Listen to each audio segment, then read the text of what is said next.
inflammation in genetics is all caused by Cirith Ungol.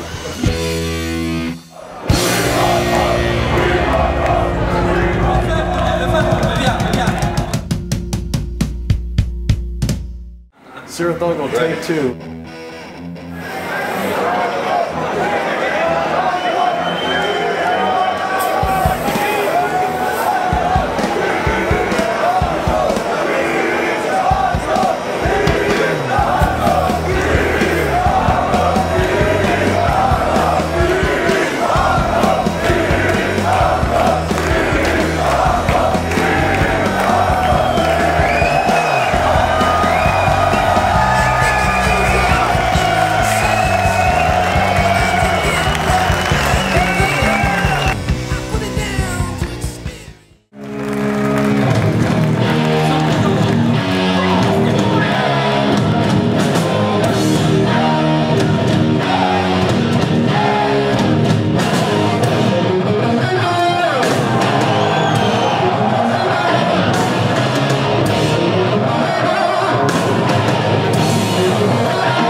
We actually started, we were in like 7th grade, and Greg and I were friends in high school, and you know, we wanted to play music, and Greg was very influential in turning me on to a lot of the original bands that I came to listen to. I remember one of my memories was he had mountain climbing by the band Mountain, and he brought it to school or something, and he handed it to me, and he goes, you gotta listen to this thing. And that was kind of my whole deal, is Greg would always turn me on to like new bands and literature also too. That's where he got our album covers from, is from Sword and Sorcery fantasy books. So that's how we got along together.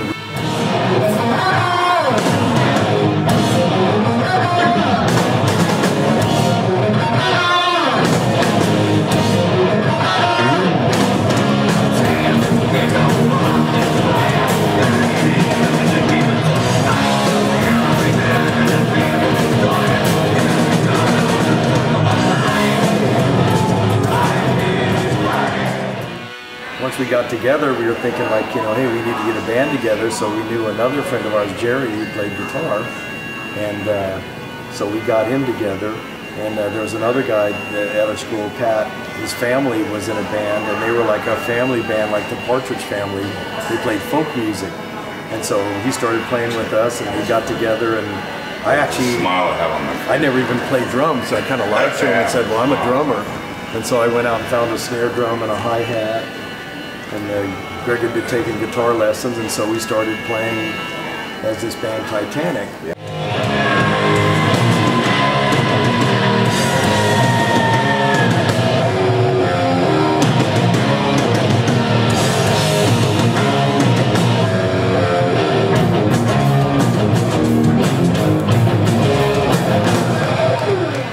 Rob with a snare drum and a hi-hat. I think we had one amplifier between us. And we were playing Pat Galligan, this other guy. He was a big Beatles fan and a Creedence Clearwater fan, so we were playing like 40 different Beatles songs and Creedence Clearwater. And I wasn't too much of a Beatles fan. I wanted to get us to start playing like Cream, stuff like Cream and Jimi Hendrix. So we were kind of, Rob and Jerry and I were sort of fighting against Pat to start to play more heavy stuff. He really didn't want to, so I think we were in Titanic for about a year or so, and then Rob and Jerry and I basically quit the band and started Cirith Ungol because we wanted to play heavier type music.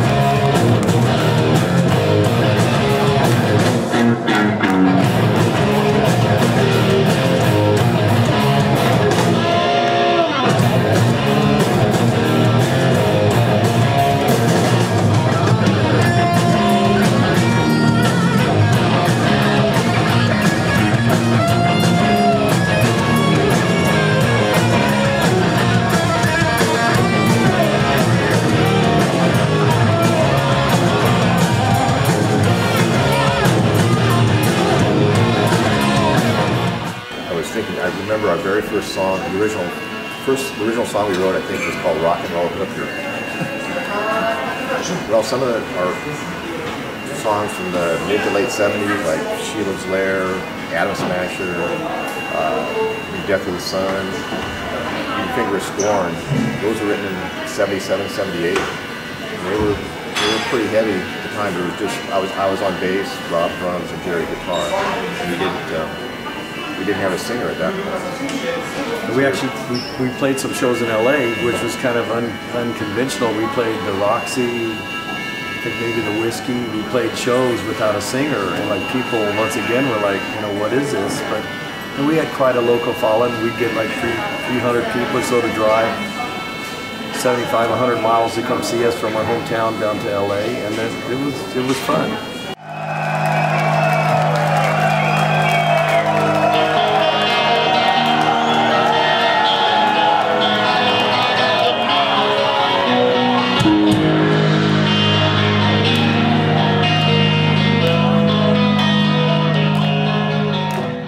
A lot of people comment on how distinct our style is or our sound is, and I think one of the reasons why we have more listeners and fans in Europe is because all our influences came from here. Not to say we didn't, you know, we grew up on bands like Jimi Hendrix, which is from the United States, you know, although he kind of landed in England. You know, and a wide variety of other stuff, whether it's Jethro Tull or what have you, but our major influences came from the continent, you know, whether it was from Europe or whether it was from England, you know, especially the early heavy metal bands. And Lucifer's Friend, early Scorpions. Yeah, and matter of fact, getting back to this, me and Greg used to go to this store. We had, I guarantee this, we had Judas Priest, we had Scorpions' first album, and these are like maybe 5 or 10 years before anyone in the United States had ever even heard of these bands. I mean, because we were getting direct imports. You know, they were, I mean, and they weren't available at any stores. They're only available at like one store in all of Los Angeles, and Los Angeles is a big city like Athens, you know, so, and it was kind of funny later on, especially like as these bands got big, like let's say Scorpions or Judas Priest or what have you, and it's like, we've been listening to them for years, literally, before. Yeah, by the time they get popular, we're kind of tired of them. Yeah,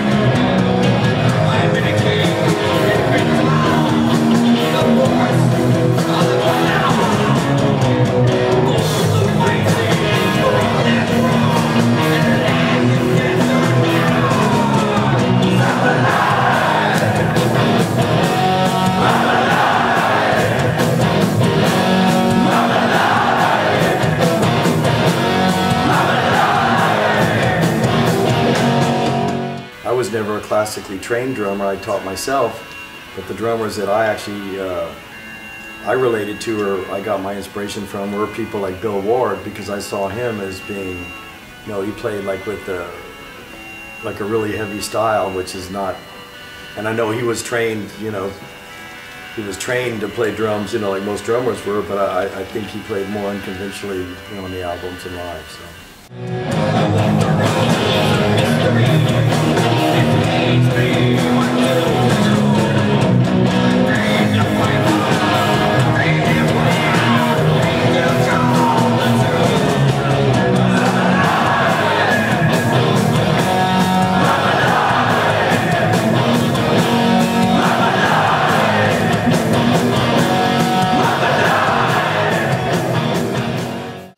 Well, Greg and I were in an advanced English class, 7th grade. Advanced. Well, it was actually for students that were actually honors English. Yeah, honors English. That's what it's called, for kids that could, in America, for kids that could read. So, you know, most people can't read there, but at least English. But anyway, so we were assigned Lord of the Rings by J.R. Tolkien. And Greg and I were reading it, and it's like, I can't speak for him, but for me it was like kind of like a revelation. It was one of the first kind of like sword and sorcery or fantasy books that I read, and it was pretty impressive. when we were trying to come up with the name of a song, I mean not song, name of the band, you know, we were throwing around a bunch of different Lord of the Rings name. Khazad-dûm, I know, was one we thought of. I forget some of the others. Minus Tirith. Minus Tirith, I think. Yeah, we had several, and I think we landed on that. Now, in retrospect, it probably was a mistake because, you know, all the bands at the time that were making it big are one-name bands, like, or it's like the, you know, the Who, or the Scorpions, or, you know, or the Kiss. Judas Priest. Yeah. No, but you know what I mean? They had names that were more recognizable and easy to remember. And Cirith Ungol was a name that even our fans couldn't either remember or spell right. Or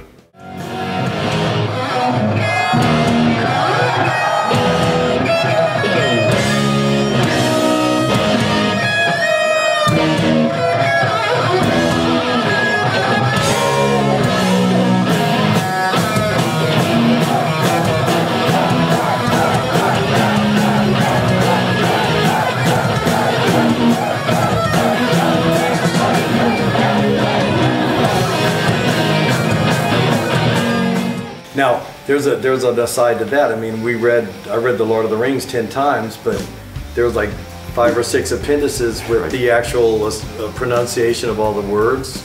And I'm not saying we didn't get that far, but apparently we didn't. Do you still read fantasy books? Do you still? Yeah. Oh yes. Actually, I go back and read The Lord of the Rings every couple of years. It was so good. We also like horror stuff at that same time. Matter of fact, at the same time we're reading Lord of the Rings, I bought, there was like a book club where you could buy books, like 10 books for $1 or whatever like that back then.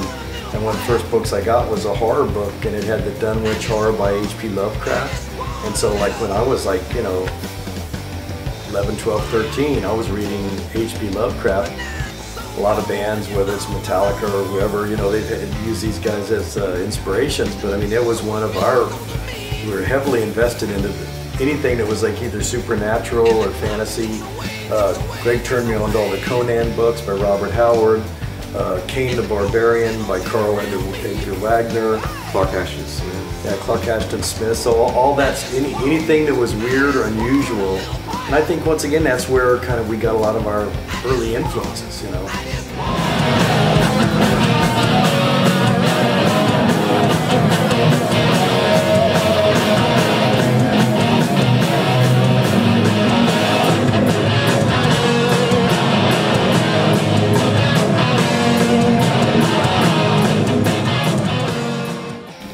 By the time we started to come up with the idea to produce Frost and Fire, the reason that whole thing came about, and there's a lot of confusion about it, and a lot of times we'll tell different stories, but the real story was we created that album in order to take it to a record company and say, hey look, you know, we've made tapes, everyone makes tapes, they send them to you, throw them away, no one listens to them.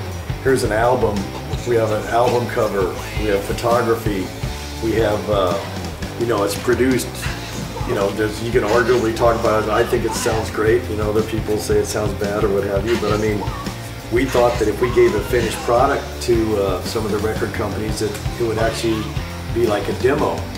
Now it ended up turning into be our first album because the record companies weren't that interested. We sent it to the local heavy metal station in Los Angeles, KLOS, and they played it on a night where they have like kind of like new bands, and they played I'm Alive and Frost and Fire, the first 2 songs on the album. And I talked to the DJ the next night, and he said, yeah, he goes, it's really good, but he goes, this stuff is way too heavy for our radio station.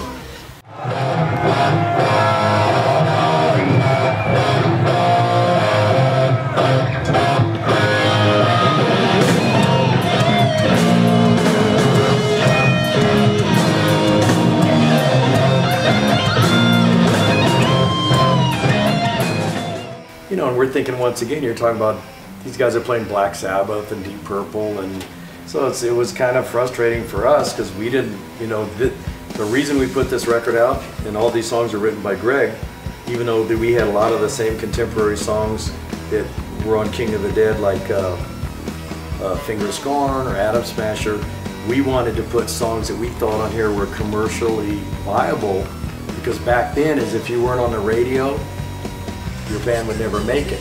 You didn't have a record label. Yeah, you couldn't get, no one would sign you. So I mean, even though these songs are all great, they weren't necessarily a cross-section of our songs. They were the songs that we thought had the most commercial potential. And I mean, compared to like the songs that do have commercial potential, we understand that these are like totally different than that. But I mean, that was our original intent.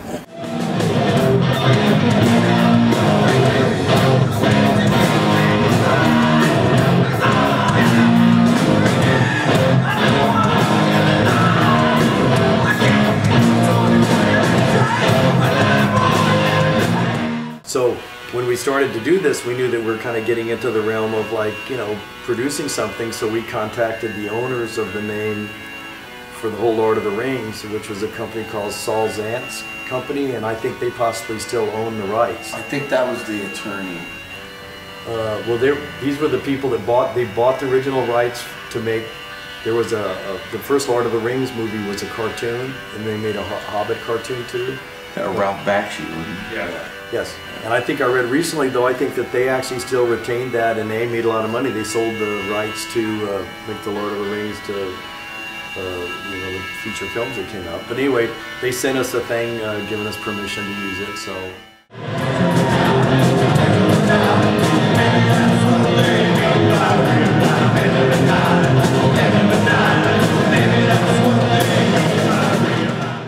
And another little story right here. We were looking for a cover and loved all the Conan, Frank Frazetta pictures.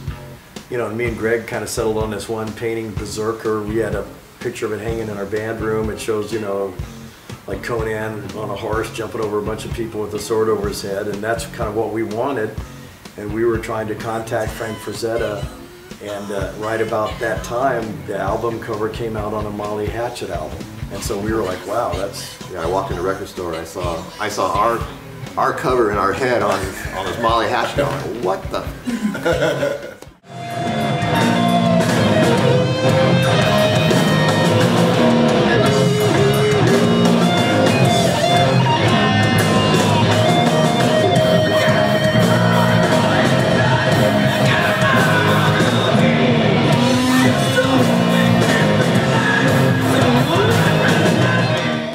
So anyway, I was reading at the time, once again, Greg turned me on to Michael Moorcock, and I'd read several of the books. I'm reading Stormbringer, you know, and we kind of shot down the cover that we had envisioned. And I remember looking at the cover and I'm just going, This will work. yeah, and no, It's even better than the Frank. Yeah, this is better than and Frank Frazetta is a great artist. There's no dispute about that, but we were looking at this cover and just going, man, this embodies everything that we feel about our music.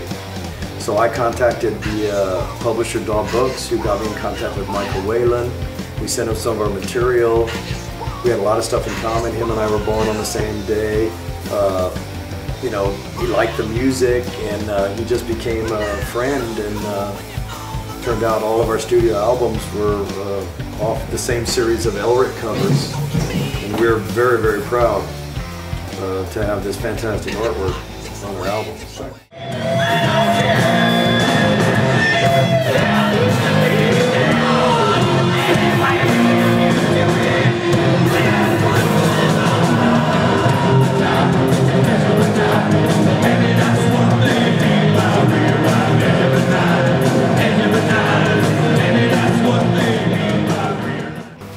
We recently had a show in Riverside, and Tim and I were lucky enough to go down there and see it.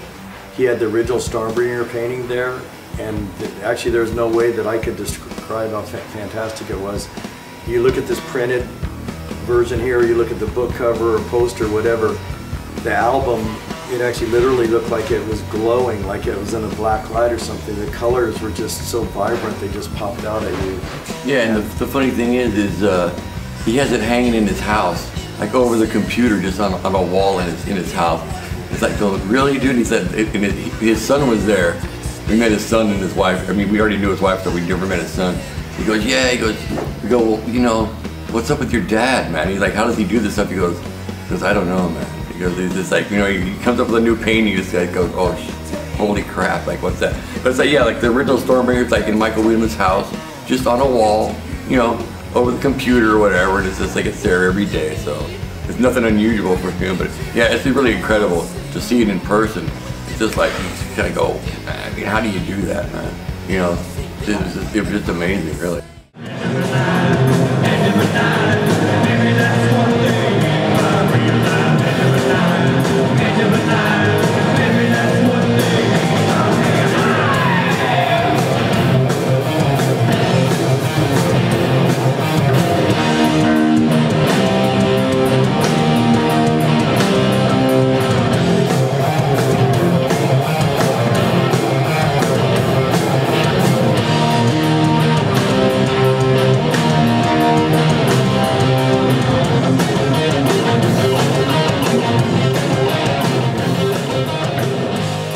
He did actually, getting back to, that's why we had such a connection with him. He did the covers for the same company, Dog Books, of all the H.P. Lovecraft stories that were in the United States, and he had those paintings down there too. Fantastic. Matter of fact, the original goal was, I said, when we get rich and famous, I'm going to buy this off of you. And that never happens. It never. Yeah.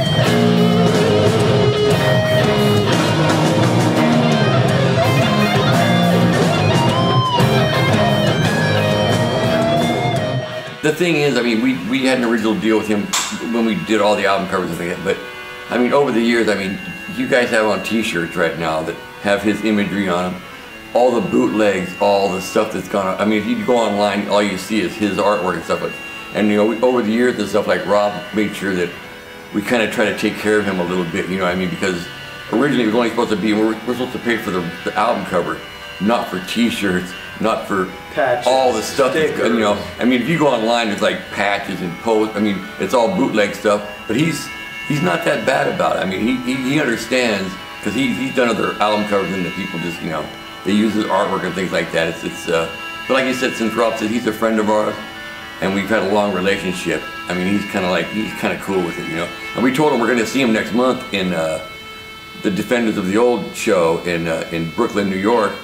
He's going to bring his wife and his family and everything, and they have to come see us. And he goes, Rob told me, he warned me, he goes, hey, look, when you come to the merch booth, all you're going to see, you know, is like, you know, Michael Whelan like stuff. And he goes, oh, that's okay, man. You know, don't worry about that. It's okay. So, no, he's a super nice guy. Super nice guy. He's a great artist, and you know, we're proud to have him as a friend, really. So, and it's worked out over the years, obviously, because I think our album covers are probably some of the best ones that have ever been made. I mean, if you lay them up against any other album cover, artwork, or anything, I mean, they're hands down as good as anything you'll ever see anywhere. So, I mean, we're incredibly lucky to have those, and that's really what probably sold a lot of people on the band. You know, like Rob was saying earlier, we go down to LA and go like through the record bins. You know, you guys probably do the same thing, right? You're down to all the used records, you're going like, flip, flip, flip, flip, flip. You flip past something like that, you're gonna stop, you're gonna go, oh, what's this? And then you're gonna go, oh, this looks good, and you're gonna go buy it, you know what I mean? So, I mean, it helped us out immensely to have such tremendous artwork on our album covers, obviously.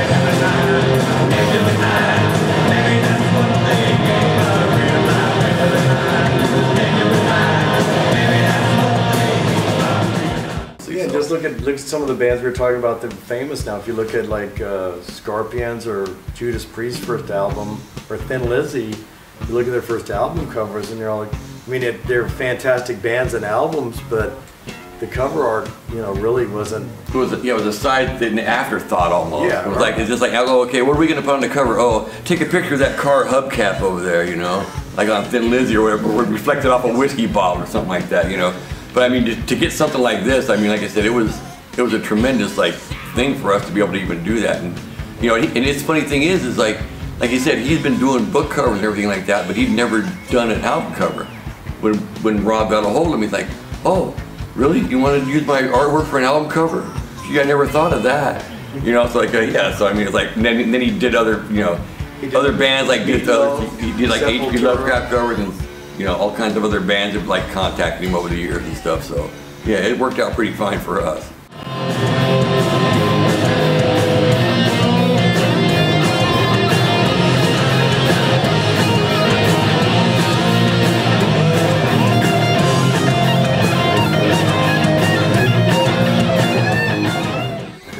First band to ever use it. Another thing was, I think there's a continuity. These are all the Elric, you know, which kind of like we identify from, you know, he's kind of like this kind of superhero who has kind of like a, you know, he's like, you know, he has kind of like a dark side to him. And I think to have all his, you know, all these paintings on our album covers, I think gives kind of like ties them all together. Our hope is if we ever do another project that we'll use another one.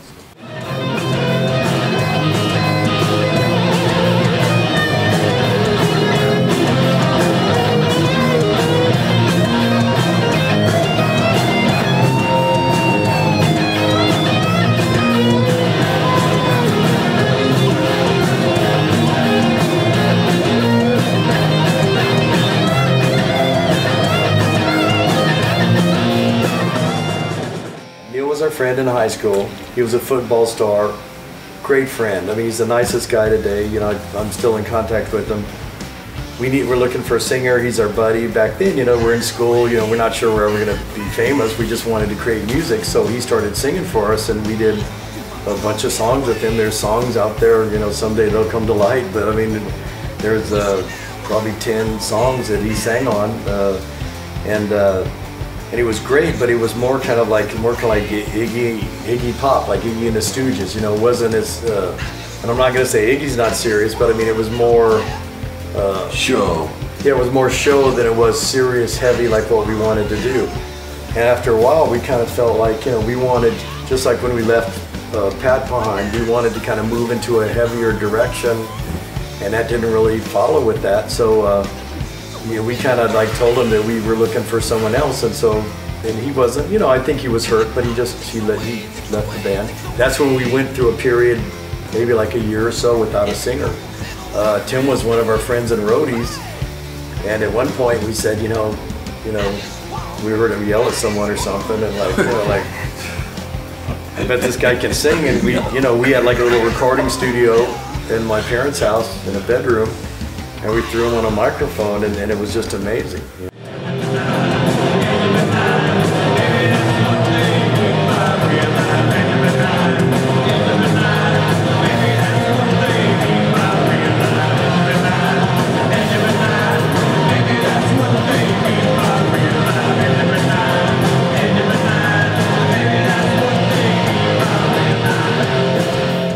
Well, we're recording songs that we put on that orange cassette that we sold at live shows. Yeah, it's infamous. They call it the orange tape. Orange album.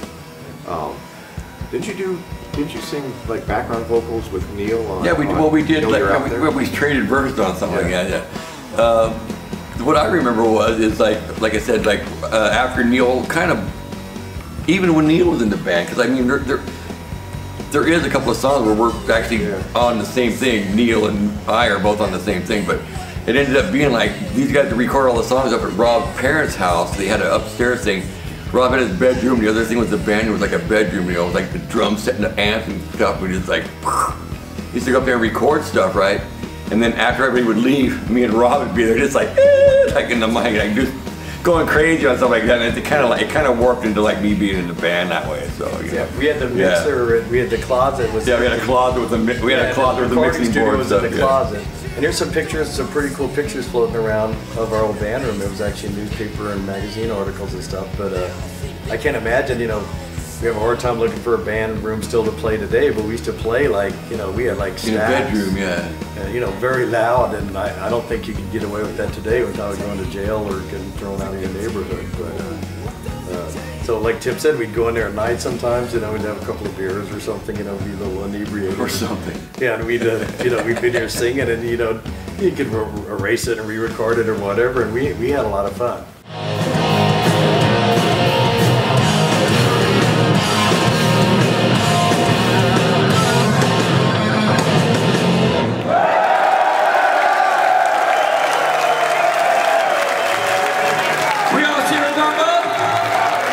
We'd record a song, you know, and back then it was like, it wasn't as sophisticated. We had 4 tracks or so, and so we'd record a whole basic track section, bass guitar and drums, mix it down to 2 tracks.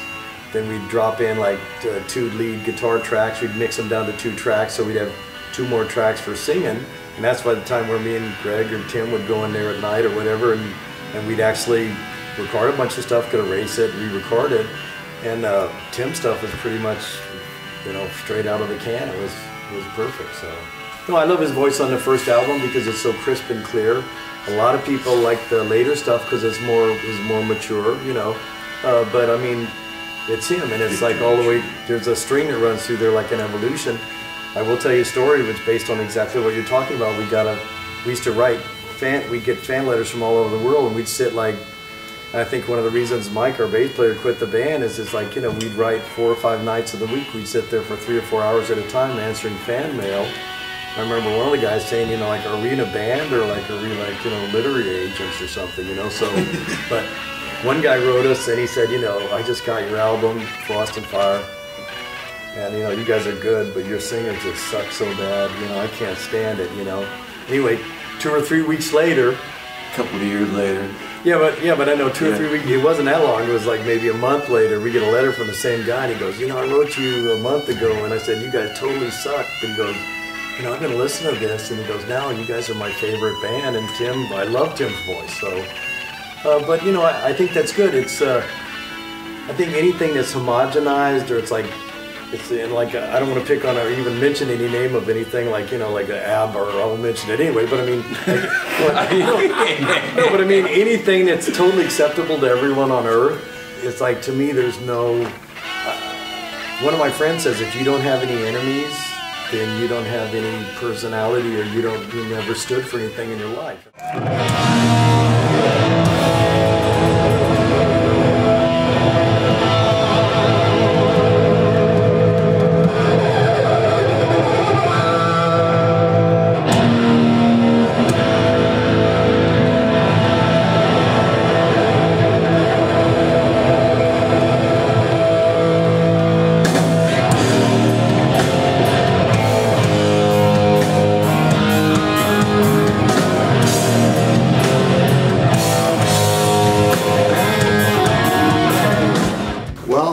I wasn't a huge fan of Tim's voice when it started out, but it's grown on me. That happens with a lot of people, I think. Yeah, it's either a love or hate it thing. I mean, it's just, I don't know. There's nothing I can say about that. To me, I mean, I don't know. I'm not comparing myself to me, but it's like a lot of people have like weird, like taste about like people say, oh, Ozzy sucks. You know, he's horrible. He sounds like shit, but he's a great singer. He just got an unusual voice. You know, like you say, like Bon Scott and guys like that. I mean, if you don't have any personality in it, it's just, you know. But you know, but then again, I kind of suck. So. Well, you know, I mean, that's what's so strange about the music business. When we first became friends with Rush, we came back to our hometown. Well, there's another example. Oh yeah, Rush's first album. Played that for a lot of our friends that are like, God, their singers like, we can't take it, you know. But Rush has sold quite a few records, you know. I mean, quite a few, yeah. So I mean, it's all in the eye of the beholder. I didn't get to finish my thought, but I mean, it's very simple. It's like I think as any artwork that's challenges, whether it's paintings or it's like literary stuff, if it challenges the listener or the viewer or the reader, I think that's good, you know. And my point was anything that's so homogenized that everyone on earth is going to accept it. Yeah, but most people don't. So want to be bland. Challenged. Most people don't want to be challenged. Yeah. On that note.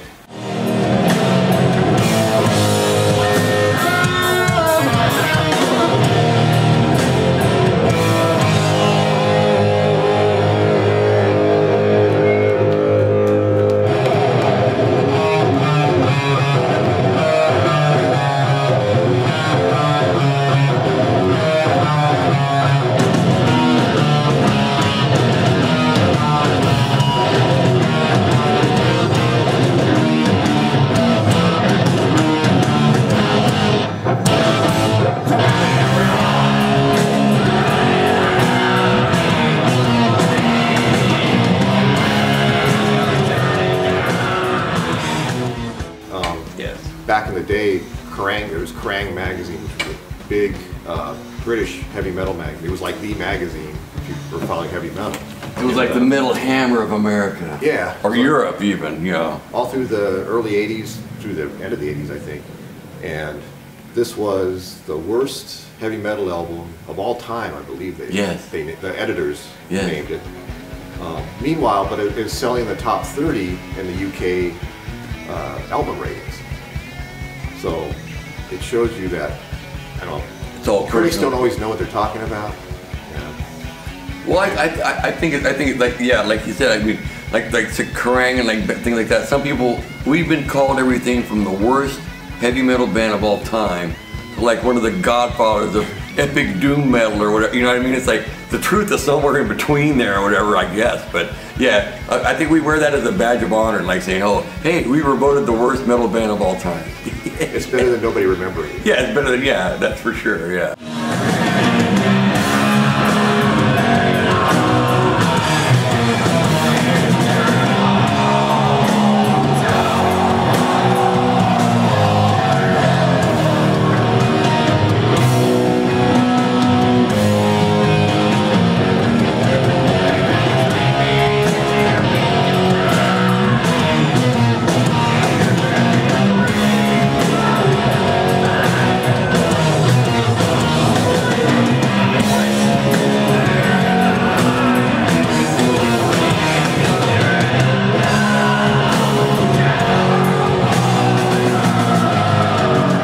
You can't let that, I mean, it's like any other kind of artist, you can't let negative reviews or you know, bad things on reviews like affect what you're actually doing if you believe and have the passion to do it. I mean, if somebody says it's crap or whatever and you have conviction in what you're doing, I mean, all you can do is just do what you do. You know what I mean? If you know it's good, you're doing your best to do it, and you know, whatever anybody else says about it, I mean, time will tell if it's good or bad or people like it or not, but I mean, really, you're not trying to do it to like, obviously nobody in heavy metal is in it for like, really basically for fame and money. They're doing it because that's what they want to do.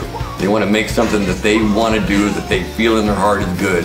And it's not about money, it's not about getting famous and all that kind of crap. It's about putting something out that that's integrity, and you know, they have the pride in doing it and stuff. And I mean, that's the way we always kind of did things. I mean, you know, you read all this kind of crap, you know, all the singers suck, the music is weird, it's got like weird shit going on and stuff, and the records are produced really weird or whatever like that. I mean, we didn't let that affect us. I mean, we just kind of went on to the next thing and said, you know what, we're just going to make it better every time we come out and just try to do, you know, as best as we can do.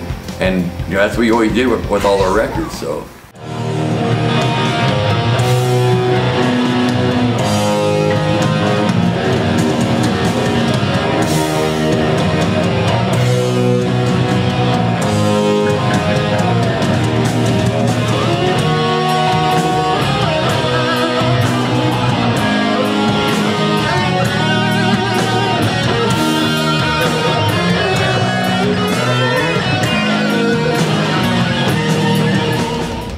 Songs for ourselves. I mean, we hoped other people liked them, but you know, we weren't writing a song like let's say if you're like a band trying to get a top 40 album, like we need to write a song to a certain prescription. We wrote songs, and that's why I think people are like, wow, you have a 9-minute, you know, a 9-minute song, you know. It's like, how did you come up with that? Well, we wrote a 9-minute song. You know, we didn't say we're gonna write a 3.5-minute song. Going to write a song, and it turned out to be... You're not writing Ticket to Ride, son. And unfortunately, all our songs turned out to be 9 minutes.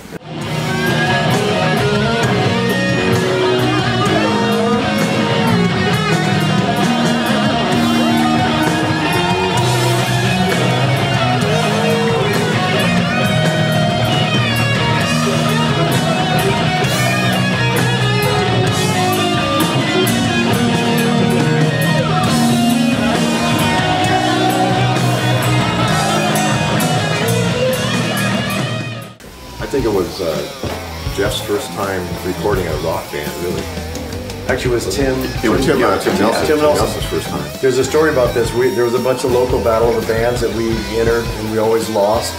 And this one year we came in second. The reason we came in second because the band that won, their amplifier blew up, and they were kind of like a dance band. So we loaded them one of our amplifiers, and they ended up winning. We came in second. We won like a recording time. A recording time at a local studio. So we went in there, and we'd never been in a real studio before, and that was the seeds for this. Turned out that we recorded all our other records at the same recording studio, and we've actually been practicing there since we got back together. So it was pretty amazing. I do remember being in the studio for the first time on real equipment and recording stuff, and how unbelievably, you know, the headroom and the sound, you know, through, you know, like 24 track. It was only 16, wasn't it? That yeah. Well, yeah, no, okay, this was 8 track, but I mean, it just still the you know, from going from like a little 1/4-inch tape to like, you know, a big tape machine, giant monitors, fancy microphone.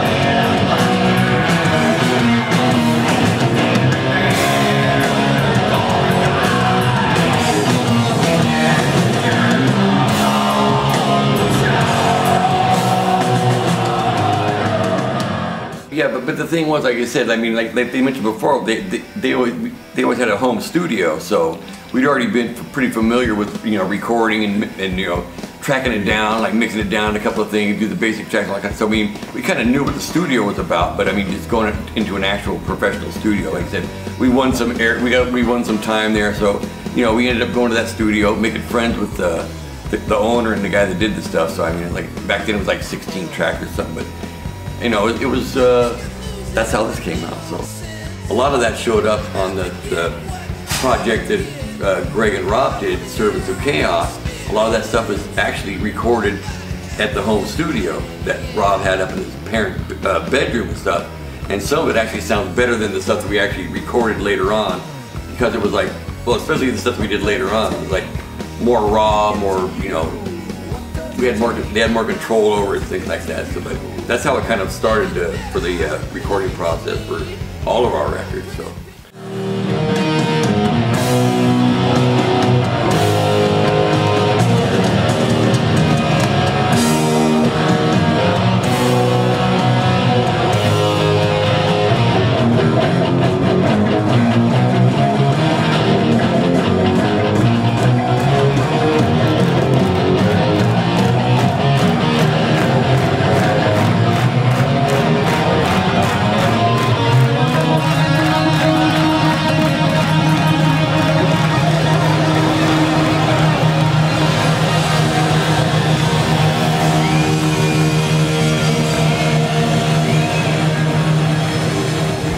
How great it sounded when it came out, and a little bit of history on what happened after it came out. You know, record companies were interested. You know, we sent them to all the major guys that were producers or record companies that we, at the time, we were trying to sign with, or we wish we could sign with, and got no response. Brian Slagle was a friend of ours who worked at we did. Oz Records. Oh, Oz, yeah, you worked at a record store. When Yeah. we first met Brian, he worked at a record store in LA, and he had like a 16-page like fanzine that he like used to make, so-called New Heavy Metal. Yeah, the New Heavy Metal Review and stuff like that. And he was just like, you know, thinking about, you know, we used to go down to his store and like go through the record bins and stuff like that. So we made friends with him and things like that. And he wanted to do a record thing. So it was kind of weird how Metal Blade started. I mean, we had already done this, you know, we'd already done this, and we'd take it down there. We knew and stuff like that. And he, you know, he wanted to like start a label and things. And so when, you know, he kind of helped us, because he worked at a record store, he knew the distributors and everything like that, like Green World, the guys who actually picked us up and things like that. So he kind of had a hand in hooking us up with these guys, and at the same time we had a hand in like, oh hey, you want to get the guys that do the good artwork, I mean the printing and things like that, where to go master your record and things like that. So it kind of like, we kind of helped each other kind of get started. So like, I mean, I know that's probably not on any of the Metal Blade things, but I mean, you know, we knew him like right before he started his record company, and in retrospect, I wish we would have stayed on Metal Blade and been on them the whole time. You know, he's a good friend of rock. He still really supports the band. So, I mean, it's kind of weird how things start. I mean, who knew that they were going to be like, you know, Metal Blade Records? I mean, we had no idea. We, you know, like I said, this wasn't even supposed to be a record, really. Like Rob said before, it was a demo. And then we got hooked up with a distributor and stuff, and I think we made 1,000 of them, right? Or 5,000. Like we made 1,000, and that was it. That's all we were ever going to make. And then they go, oh, well, we'll, you know, they have a worldwide distributing thing in Europe and things like that. And then they started to sell them and stuff. They go, well, let's make some more. And then we go, okay, well, then they decided they wanted to be a record company. You know, so it went from Green World, like, you know, distributor and stuff like that to Enigma. And then they started to be like a record company and put it out, and like, you know, and then they got other bands and stuff, like, you know, so it's a kind of a weird, like I said, it was like the start of everything in LA. I mean, it was like the early 80s, and you know, Metal Blade wasn't around. There was really no like independent labels and everything. It was like way before the internet and stuff. So I mean, it was, you know, everything kind of grew up together. So it was kind of cool, yeah.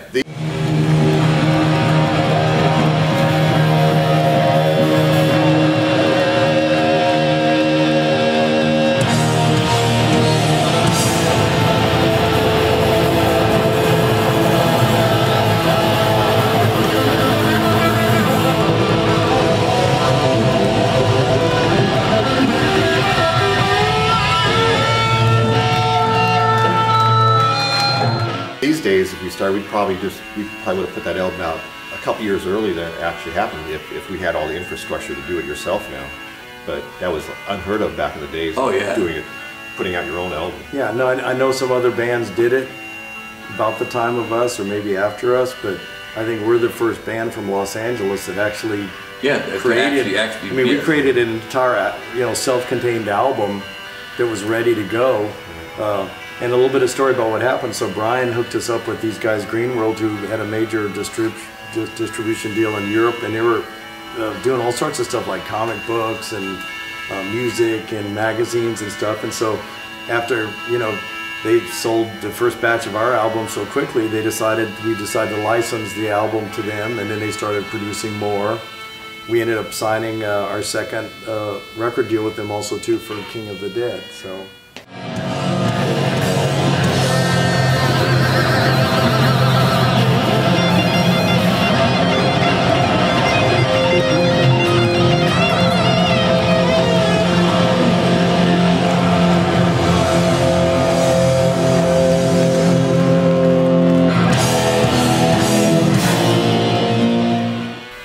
Well, by that time, so after we recorded this in late 79, 80? 81. Well, we released it in 81. Yes, it came out in 81. But I think we recorded it a while before that. But anyway, so we played a few. I was sort of expecting, after we had sold like 3,000 copies worldwide, I was kind of expecting that we'd be playing. You'd be a rock star. Well, I expected at least we'd be playing a few more places, some more clubs and stuff, and it seemed like kind of nothing was happening really as far as us playing around. It didn't seem like we were making a whole lot of headway. We had good reviews for the album, but not a whole lot else happening. Except for that Kerrang one. Except for the Kerrang. And I graduated college in 1980, and I was just started working at Boeing in 1981. So I moved down to LA. I was still commuting every weekend to go practice with the band, but by this time it had been like I'd been in the band for 10 or 11 years. So I guess it was just kind of it wasn't really a music thing, it was just more of a personal, I was getting a little bit, I felt like I wanted to grow up a little bit, I guess, and maybe hang with normal people. No offense, guys. No, I understand. But yeah, it was a very hard decision to make, but I decided like maybe I should take a break from this for a while. But I think, you know, there's still, people don't know this. I mean, we were around a lot of the bands. Motley Crue was signed after us to Enigma, yeah. Rat, a lot of bands around us, you know, Rush, the guys that we knew, a lot of these bands were making it big. There was at one point where all of us, I mean, we were kind of, you know, we played some of these big shows and stuff, and a lot of people, like I said, for all the people that wrote nasty stuff, we had amazing reviews in some of the largest magazines and Los Angeles newspapers. And so, you know, I think at one point, you know, all of us thought, you know, hey, this, you know, we were seeing other bands that we didn't think were even like as good as us, even though we were the worst band that ever happened. But I think we thought there was a kernel in our mind that, you know, we're gonna take off and something's gonna happen. And I think it never did. I think that's, you know, in a short story over the years, a lot of the guys that left the band, that's the main reason. You know, it's like, you know, you can only work so many years without a paycheck, without any positive reinforcement before, you know, you quit your job and go look for another job. And that's Unless you're Anvil. Right?